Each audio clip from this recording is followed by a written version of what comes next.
we are doing this, and I am excited to announce Season 1, Episode 1 of Don't Believe the Hype podcast. Yeah!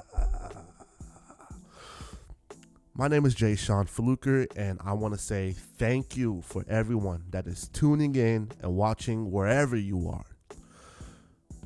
Man, at the time of recording this, it is September 20th, 5:54 in the morning. So I'm still trying to wake up. Who wakes up at 5 o'clock in the morning trying to record a podcast? This guy. Man, thank you guys. Thank you. And I'm grateful that I even get to do this. These podcasts, what I want to achieve is to bring enlightenment, to give knowledge, to grow in areas where I believe I need to grow. And I hope that you watching and listening, you can benefit from these topics that we are going to discuss. So it won't always just be me on these podcasts. I plan on having other people joining in and having a discussion. But for the most part, days where I feel like I want to wake up at 3 or 4 o'clock in the morning and do a podcast, it will just be me. So for those of you who don't know, I am an artist. I do make music. I will leave a link in the description where you can hit my Spotify and you can check out my music, or you can check it out on YouTube. I haven't released any new music in almost a year now. I've been creating and just racking up new songs, but I just haven't dropped anything yet. I just don't feel like it's the time to do it right now. I've been really focused on trying to grow my YouTube channel. I am on social media. I'm on TikTok. I'm on Instagram. I'm on Facebook. I'll leave the link to all of those accounts in the description too. I go by the name Don't Believe the Hype. And the reason why it's Don't Believe the Hype is because there's a lot of information out there. There's a lot of misconceptions out there, especially about Christianity, about Christians, about those who are followers of Jesus, but not even just about Christians. There's just a lot of misconceptions. Like I'm sure there's misconceptions in real estate. I'm sure there's misconceptions when it comes to health and fitness. And so this channel exists to tell you, hey, I know what you heard. I know what you've been believing, but I want to tell you, don't believe the hype. This is what it really is. So with that being said, let's get into today's topic. So I made a couple videos talking about a guy named Aleister Crowley. I've been pronouncing his name Crowley, but it's Crowley. And I've been diving into like his biography and learning about all the stuff that he's been into. And man, this dude was into some bizarre stuff, really bizarre stuff. Like he even went as far as creating his own religion. Now I have about 3 videos talking about this man, so I don't want to dive into that again. Like if you want to learn about who this guy is, I would encourage you to go and check out those recent videos. But in this video, I just want to highlight some things that I wrote down concerning him. And like my conclusion about this man is he was searching for something. Like he had this void in his heart, and he was searching for something. He was searching for something to fill that void. And unfortunately, as a kid, he grew up, and his parents, they were devout Christians. His father died when he was, I think, about 11 years old, and after that incident took place, he ended up walking away from the faith. Like he ended up sick, and I guess because of just the environment that he was in, like it was really difficult for him to get well during those times. And so he went to go stay with his uncle so he can be able to breathe in this fresh air and get better. And so his uncle ended up introducing him to alcohol. His uncle even started to pay for prostitutes to come, and he would sleep with them at a young age. I think at 14 he lost his virginity. So he was introduced to a lot of debauchery, I guess you can say. And he was so, like, he was drawn to it. He was drawn to sin, and we know that, right? Sin is pleasurable, right? So he was, give me 1 second. Sorry about that. I had some issues with my camera right now. Devil is a liar. So I forgot where I left off. So he was introduced to a lot of debauchery at a young age, and like, sin, we all know that sin is pleasurable, right? And so all it did was it created this strong urge in him to want to dive more into sin. Like, if there was anything, like if it was sinful, like he wanted to partake in it. Let's just say that. And so he even grew, like he did not like his mom at all. And all of this fueled him to want to denounce Christianity and to dive in other stuff. And man, the things that this guy was into is wild. Like, this dude was into sex magic. This dude did rituals. At one point, he summoned a demon and he wanted the demon to possess him. He manipulated people to get their money. Like, everything he did was in pursuit of this spiritual enlightenment. This man created his own religion called Thelema.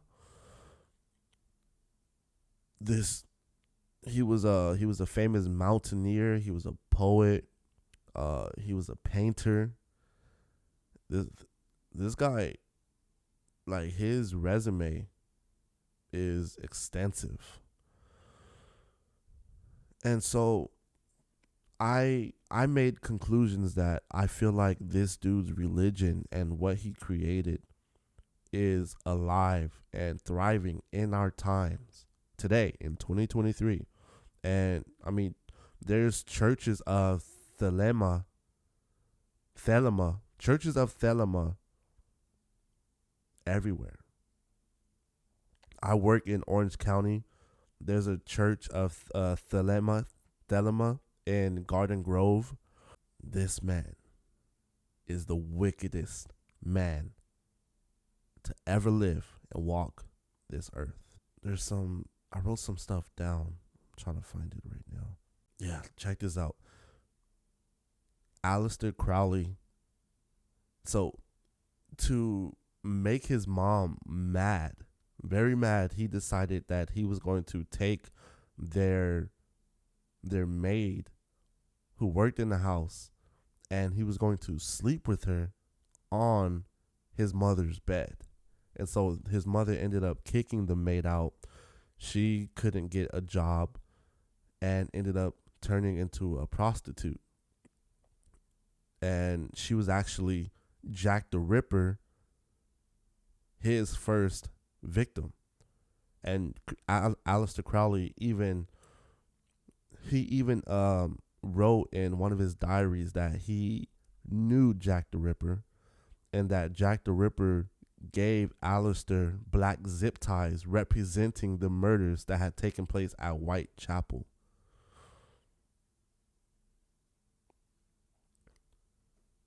This dude was into ancient Egyptian gods. Like he would go and he would try to summon ancient Egyptian gods.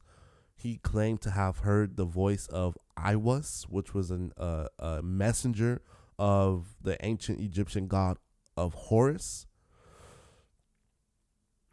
He believed that Iwas gave him the instructions to write his own Bible for Thelema. It's called the Book of the Law, and the philosophy of the Book of the Law is do what thou wilt. Do whatever you want. You fulfill this whole law by doing whatever you want. And I listened to documentaries yesterday of people who were saying how they feel like Crowley was misunderstood, that philosophy of doing whatever you want can be a net positive in our society today. And I was thrown off by that, because at the end of Crowley's life, and at the end of his life, his last words were, "I'm perplexed." Like, this man died lonely. He died addicted to heroin. Like, the people who were around this man ended up eventually walking away from him. The woman he was involved with ended up institutionalized. Like, his first wife, I believe it's Emily, she ended up becoming an alcoholic, and then she ended up being institutionalized, and then ended up dying. And there was other people who would partake in his activities, his rituals, his magic, and they would end up losing their lives or losing their minds. And so to say that this man was misunderstood, and this philosophy of Thelema, do whatever you want, is a good thing for society, it threw me off. Like, wait, but this man, even though he did whatever he wanted, at the end of his life, I'm sure he had a lot of regrets. Like, yeah, you can do whatever you want, but I say this, is it always good to do whatever you want? Like, is it good to live life with no boundaries, to live life with no limitations?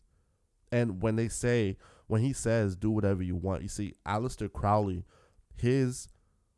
what he wanted to do and what he called himself and what he was drawn to, the type of people he was drawn to, were those who were enemies of heaven. And so he was obsessed with destroying Christianity. And in one of his diaries, he wrote, regarding the Book of the Law, he said, "One thing that I must ask, let this book circulate upon the young. Let me seduce the boys of England, and these boys becoming men may bring about the new heaven and new earth." You are not a Crowleyan until you can say, "Yes, thank you, God, I am an atheist."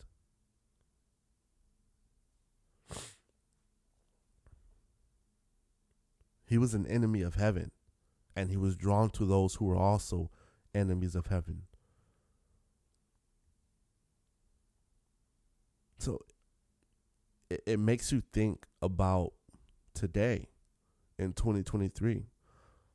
I think back to even when COVID was taking place, when the pandemic was happening and things were shut down, and our governor even went as far as saying you can't meet in churches and you can't even worship in your home. Like, you can't do praise and worship in your home. And it's like, why are people trying to silence the church? Like, what did the church ever do to anybody to where you just want to silence them? And as I'm reading about Aleister Crowley, it makes sense. It makes sense. And I believe that some of these guys are part of this religious movement. They may not be open with it, but it's kind of like a Christian who's not solidified in their faith. They're not going to go and witness to everybody and let everybody know that they're a follower of Jesus. These people are not confident. They may not be confident enough to say that they are followers of Aleister Crowley. But as you look into this man's biography and you read some of the stuff that he's doing, that he wanted to do, and then you look at what's taking place today. It's crazy. He even called himself a prophet of this new religion, this new religious movement. He prophesied. It's crazy for me to even say that. He prophesied under the power of Satan that the world was going to enter into a new era where this religious movement will become the dominant force, the dominant umbrella. We're entering into a new era where people are going to do whatever they want.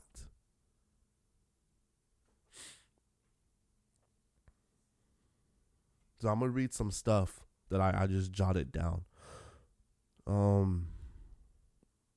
Now this is crazy right here. Check this out. Crowley was poverty stricken. An old friend and occultist, Frank Harris, kindly took Crowley in. Frank Harris lived with a woman named Nellie O'Hara. Nellie had a friend in America, Pauline Pierce, who was married to Marvin Pierce. In early 1924, Pauline traveled to France to stay with her friend during this time. Sorry, there's not a period there. During this time, the four individuals, Frank Harris, Nellie O'Hara, and Pauline Pierce, and Aleister Crowley, came together. According to Aleister's diary, he performed another ritual that required the company of other individuals who were chosen and experienced.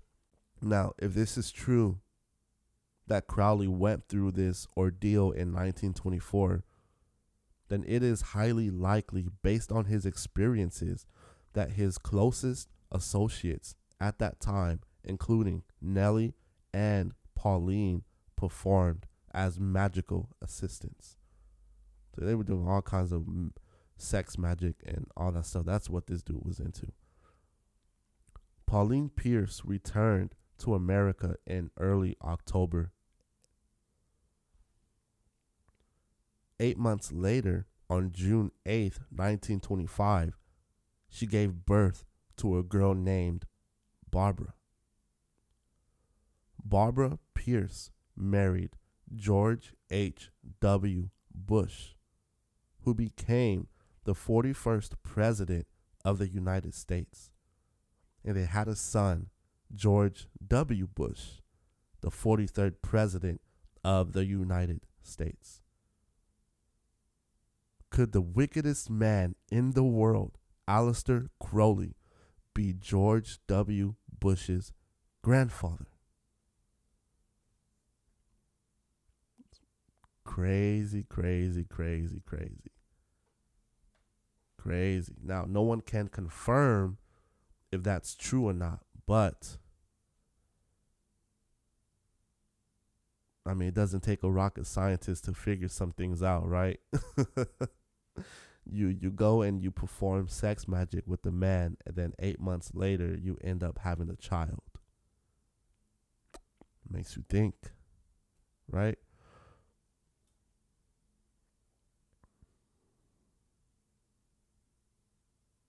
This dude, so he created what he called the Abbey of Thelema, and it's where Crowley would spend his days painting and performing rituals. Crowley allowed sex magic in his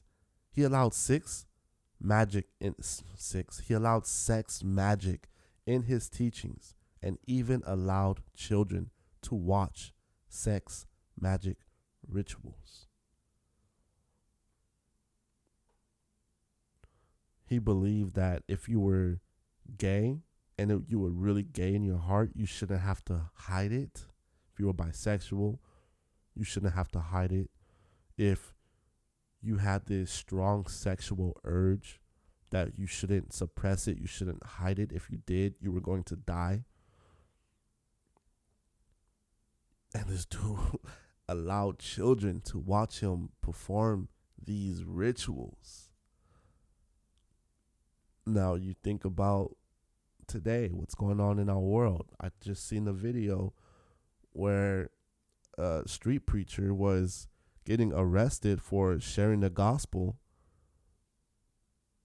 in public, but you got drag queens who are half naked reading lullabies in front of young kids. You can't teach the Bible inside of certain schools anymore, but they have after school programs for Satanists. Christian artists are thrown in a shadow, overlooked. But you have live Grammy performances that seem like ceremonial rituals taking place, and people call it art. Oh, that's art. Oh, that's so awesome. Oh, they're so experimental. Oh, they're just expressing themselves. But you don't treat Christians the same way. You tell people that you're a Christian, and they start to look at you differently. They start to treat you differently. They don't want nothing to do with you. They don't want to hear with what you got to say. Don't talk to me about Jesus. Don't talk to me about this. And I get it. I get it. For years, we have approached people with our faith in some really wonky ways. We've stood on street corners with signs that said, "You're going to hell. Homosexuals are going to hell. Transformers are going to hell."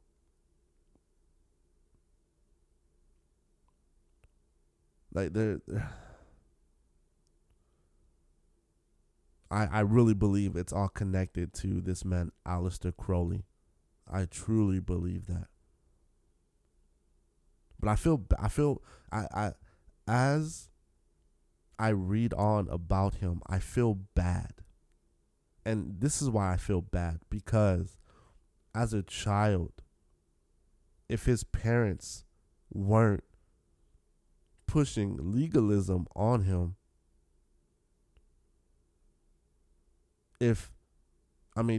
under better circumstances, his father would have still been alive, and Crowley would have probably never walked away from the faith.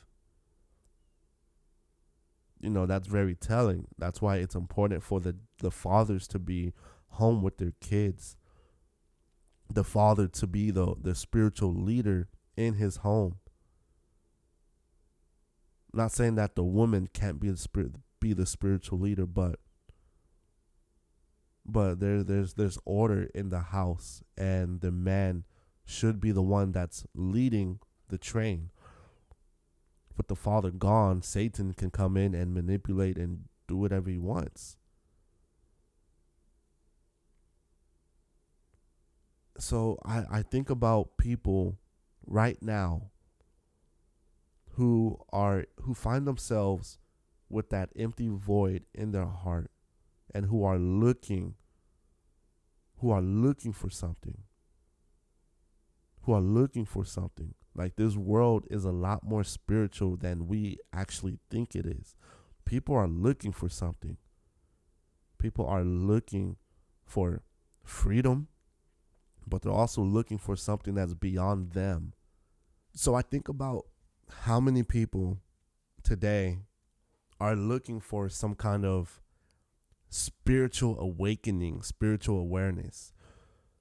This guy, Aleister Crowley, had a void in his heart that he tried to fill with drugs, with meditation, with summoning demons, with trying to get demons to possess him, with talking to ancient Egyptian gods, with having sex. And I don't think he ever achieved that. At the end of his life, his last words were, "I'm perplexed." The race, the pursuit of immortality was met with failure.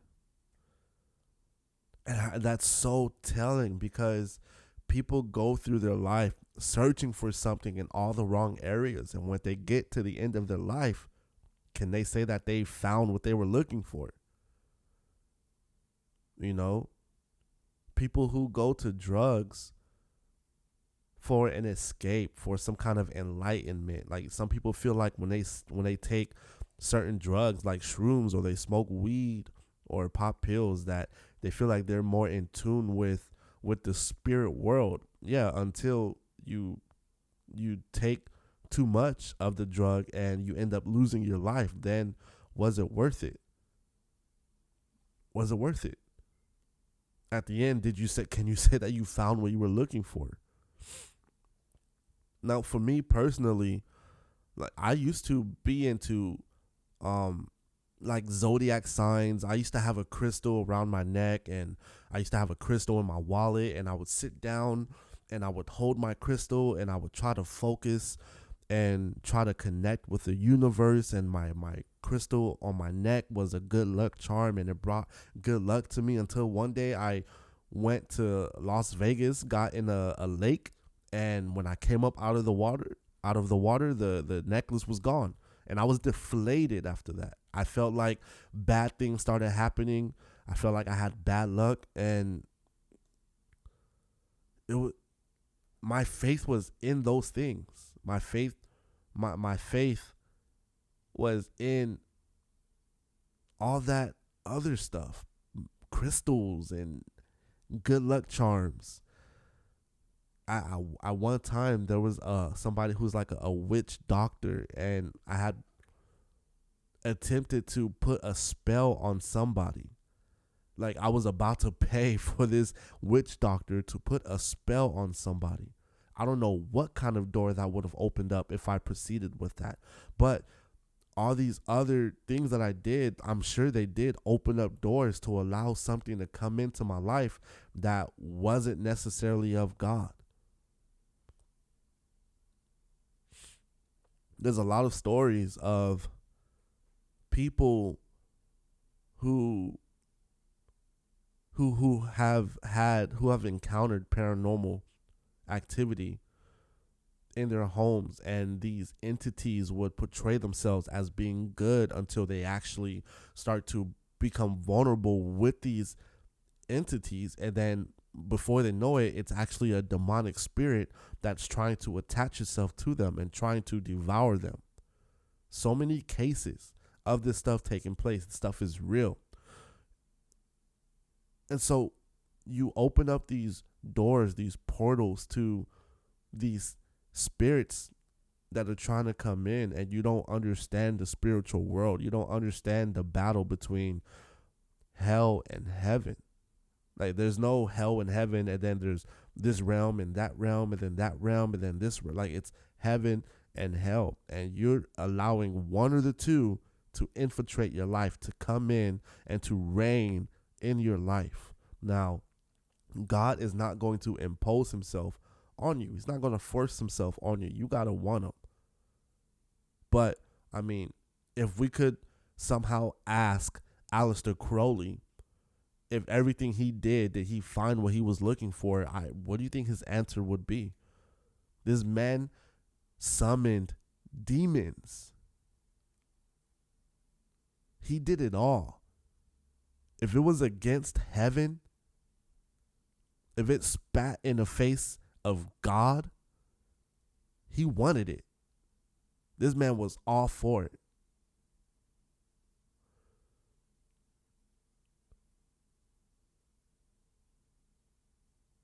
For me, when I gave my life to Christ, I found everything I was searching for in all the wrong areas, in women, in crystals, in drugs, everything that I was searching for in Christ. And for me now that I've spent years, as a Christian, 7+ years, going on 8, as a Christian, as a follower of Jesus, I can say that that's it for me. There's no more searching that I need to do anymore. Jesus is enough for me. Now, I call myself, or I would say that I am spiritually closed-minded now. Meaning I don't open myself to anything else outside of Jesus. That's it. That's all I want. That's all I needed. I'm straight now. There's nothing else that I need. Now, what I want to do is I want to get other people to understand and to open their eyes to the spiritual reality of this world that we live in today. Most people say, oh, I'm not religious, but I am spiritual. And I'm like, whoa, do you really understand what you're saying right now? People who say, I don't believe in God, I don't believe in the devil, but I do consider myself to be a spiritual person. Do you really understand what that means, to be a spiritual person? You can't just go around and say, I'm a spiritual person. What makes you a spiritual person? Is because you meditate? Is because you go and sit next to a tree and you close your eyes and you try to be one with nature? There's so many different umbrellas, so many different religions, so many different religious movements that are being created, man-made religion. And what these men are doing who are creating these movements is they're taking bits and pieces from different religions, from different cultures, and they're forming their own religion. And it's dangerous. Human sacrificing, animal sacrificing, bestiality. Crowley at some point started to indulge in bestiality. He even started, I don't know if he actually did it.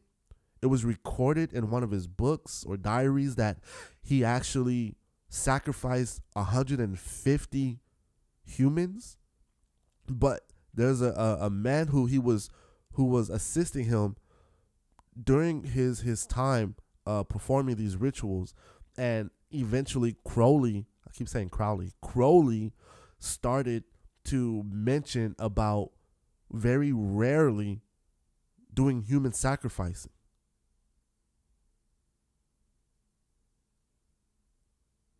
And this is where his assistant drew the line and said, I'm done. Like, this is enough.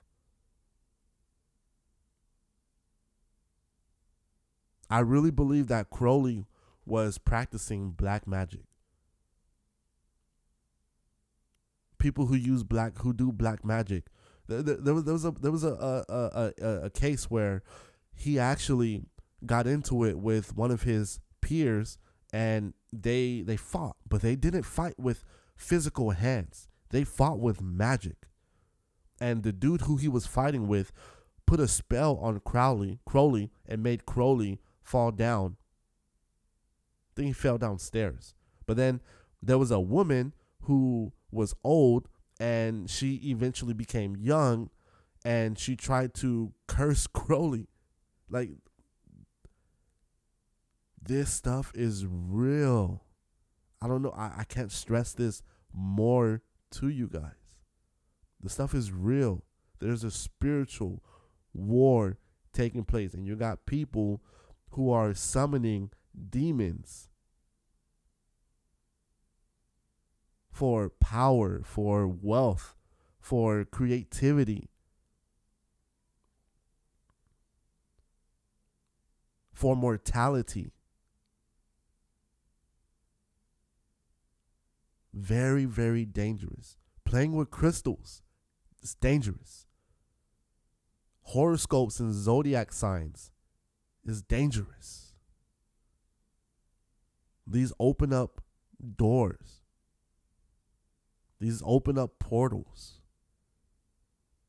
A lot of people believe that Crowley was misunderstood, but from what I see and the angle that I'm looking at it from, this dude was wicked. He was manipulative. Everybody who came around this man lost their lives or went insane. He treated his wives poorly. He disowned his children. What was misunderstood about this man? other than he was selfish, self-consumed, doing whatever you want in life. Anybody who lives life and I'm going to do whatever I want, you are very selfish and very self-consumed. It's all about you. We get in relationships with people like this. We go and do business with people like this. And we wonder why the ship ends up wrecking. Yeah, you can do whatever you want. Go for it. What is that doing for you? How's that working out? I know people right now who are doing whatever they want, and their lives are miserable. They're miserable. They are miserable. They'll never admit it because pride won't allow them to. Their ego won't allow them to, but they know. This is the consequence of doing whatever you want. There are consequences for your actions when you feel like you can do whatever you want. Is it good to do whatever you want? Free will is a gift from God. But what are you doing with that free will? What are you doing with it? What are you doing with it? You see, the biggest misconception about Christians is that we just want to convert people. That's not true. Maybe that's how people approached it. Maybe that's how Christians approached it in the past of I just want to convert everybody. But I mean, that's not my goal. I don't want to convert you. I want you to know the love of Jesus, but I don't want to convert you. I don't want to transfer you. I don't want you to transfer from one religion to another religion. In fact, it was religious people who crucified Jesus in the first place.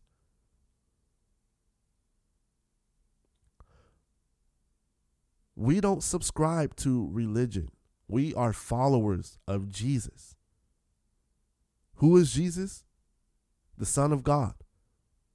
What is so good about your Jesus? Why do I need him? Because he died for the sins of humanity.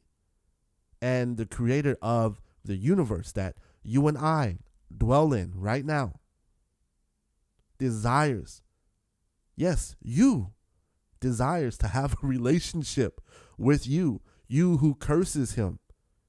You who calls him all kind of foul names. You who can't stop doing drugs. You who can't stop sleeping around. You who can't stop lying, who can't stop cheating. Yes, you. He desires to have a relationship with you. He desires to help you. He wants to. But he's not going to force himself on you. You got to want him. You got to want to have a relationship with him. I'm not going to tell you to go and sit in somebody's church. And church is great. I love church. Me and my family, we attend church. We believe in church. But I'm not going to tell you to go and sit in somebody's church or else something really, really bad is going to happen to you. No. There's a lot of people who are followers of Jesus who don't go to church. They still love Jesus. Jesus still loves them. They treat people very well. They love on people. They got successful marriages and they raise their children right. Their children love them and honors them. This isn't about subscribing to a religion. This is about having an authentic, real relationship with God. There's a lot of people who had a lot of knowledge about God, but ended up walking away from the faith because they never really had a revelation of who Jesus was, who he is, what salvation means for them, what it means, the finished works of Jesus, what that means. See, you gotta go deep with God. It's a relationship. When you get into a relationship with someone, you go deep with them. You don't just stay on the surface and we're just casually dating, or we're just talking about what we want to do in our lives. Like, no, eventually you have real deep conversations. You're vulnerable. You tell them things that you like. You tell them things that you don't like. You tell them how you're feeling, whether it's good or bad. It's the same thing we got with God, but what we do is we approach God in a ritualistic way, and it's not authentic. It's not real. God doesn't want robots. He wants you to be you and to approach him being you, not being me, not being your pastor, not having to pretend that you're this great and perfect person. No. Cut all that crap out. God just wants you.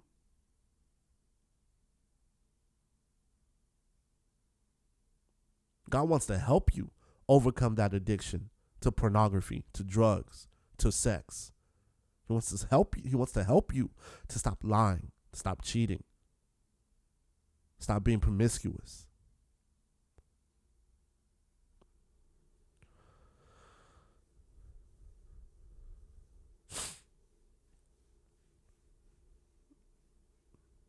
Whether you're aware or not, there are what I call are spiritual umbrellas that are set up in our world.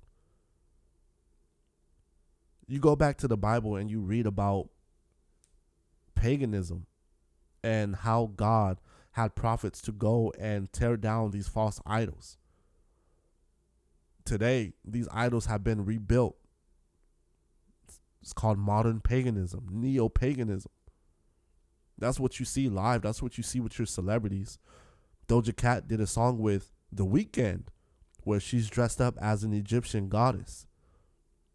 These are all pagan stuff. This is what pagans did. Sam Smith at the Grammys dressed up as Satan. Nicki Minaj levitating, some kind of exorcism taking place. All these weird things you hear about in Hollywood. You hear about these low-key mansion parties that are taking place in Hollywood where there's a lot of wild stuff going on, drugs and orgies and whatever. I've never been there. I don't know. I just hear it from other artists that have been invited to these parties who speak along those lines. So the stuff is real. People are out there searching. There are different umbrellas that are being set up. Which umbrella do you want to fall under? I know where I want to fall under. What about you? What about you? The people who really care about you in their life, in your life. What are they telling you? Where are they leading you? Why are we pushing away Christians? Something that is such a net positive for society. Why do we welcome gun violence in our songs and our music? Why do we welcome all this satanic imagery and symbolism? Why do we call it art rather than calling it for what it is? Because we don't understand. We're ignorant. We're blind. We don't want to see. I remember back in the day, I used to tell people about all these things that we see in the mainstream music industry before it was actually blatant in front of our eyes. And people were so terrified about it, they didn't want to hear it. They were afraid. And it's like, but this is real. This is truth. And when you don't know the truth, you can be bound. You can be in chains. You can be a slave. But the truth will set you free. A lot of us have kids now, and we still don't like the truth. And now you got, not only are you bound, but now your kids are following suit and they're going to be bound. You think you're free because you get to do whatever you want. Like Aleister Crowley, who thought he was free, but really he was bound. He was bound by his own selfish ambitions. He was bound by drugs and sex magic. This guy was bound. He was oppressed by demons. He wasn't free. You're not free just because you get to do whatever you want. That's not freedom. That's not real freedom. That's not real freedom. Oh, I get to do whatever I want. Yeah, but at the expense of your marriage, at the expense of now you're not in your kid's life. You only see your kids once a day or once a week. At the expense of your own soul, your health, your mental health. Now you can't go to bed unless you have a glass of wine every night. I'm not judging you. I'm just saying, as someone who's been there, being able to do whatever you want doesn't mean you're free. That's not freedom. And I want you to have freedom. I want you to be free. You don't want to follow Jesus, then that's your decision. But at the end of the day, you are going to have to choose what God you are going to serve. There is no in the middle. There is no outside of that. There is no outside of that. You are going to serve one God whether you realize it or not. You are going to be under some kind of religious umbrella, whether you agree with that or you see that or not. Thelema is a religious movement, and doing whatever you want shall be the whole of the law. So when you do whatever you want, oh, I don't want to subscribe to Christianity. I don't want to follow Jesus. I want to do whatever I want. Okay, cool. Well, now you are under this umbrella of thelema. Now you are under a religion, a religious movement. You're not even aware of it. You're doing it. You're calling it freedom, but you're not really free. So, I mean, are our choices actually limited? I don't know. You tell me. Do your research. Look it up. Look up thelema.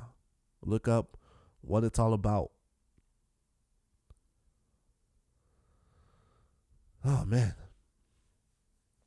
I know that was a lot. It is 7:07. Been talking for an hour. A little over an hour.